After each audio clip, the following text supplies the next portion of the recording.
নমস্কার বন্ধুরা, আজকের ব্লগে আমরা জানাবো মোহনবাগান বনাম বেঙ্গালুরু এফসি ম্যাচে কি হলো।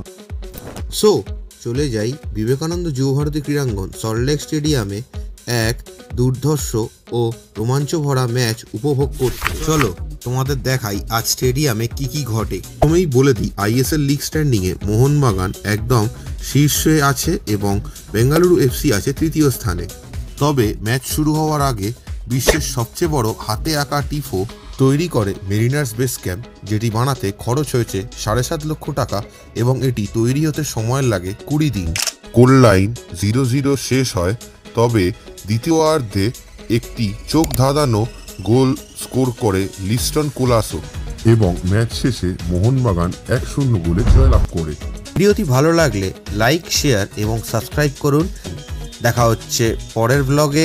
জয় মোহনবাগান। Till then, by.